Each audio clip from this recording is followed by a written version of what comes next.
সানা মামনি kitchen আপনাদেরকে স্বাগত। আজ আমরা বানাবো ভিন্ন স্বাদের চিংড়ি মাছের ঝোল। রেসিপিটি বানানোর জন্য ভিডিওটি শেষ পর্যন্ত দেখুন। প্রথমে আমরা চিংড়ি মাছটাকে ধুয়ে পরিষ্কার করে নিয়েছি। লবণ, হলুদ, লঙ্কা দিয়ে ভালো করে মাখিয়ে নেব। তারপর আমরা কড়াইতে পরিমাণ মতন তেল দিয়ে তেলটা ভালো করে গরম করে কেটে রাখা আলুগুলো দিয়ে লবণ, হলুদ দিয়ে ভালো করে ভেজে নেব।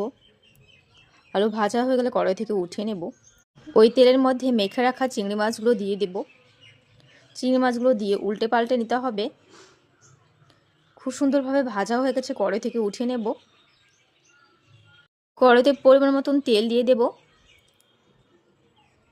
শুকনো লঙ্কা, পাঁচফোড়ন, তেজপাতা, পেঁয়াজ কুচি দিয়ে ভালো করে নেড়ে চেড়ে নিতে হবে। 2 থেকে 3 মিনিট ভেজে আদার পেস্ট দিয়ে দেব। আদার পেস্ট দিয়ে নেড়ে চেড়ে কাঁচা লঙ্কার সাথে রসুন পেস্ট করে দিয়ে দিলাম।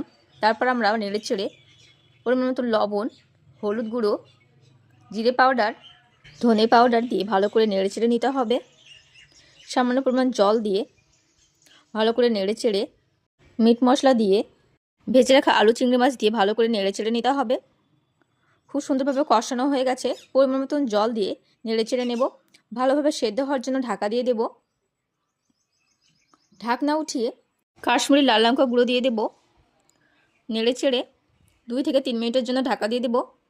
ঢাকনা উঠিয়ে ভাজা গরম মশলার পাউডার দিয়ে 1 মিনিট ফুটিয়ে নামিয়ে নেব।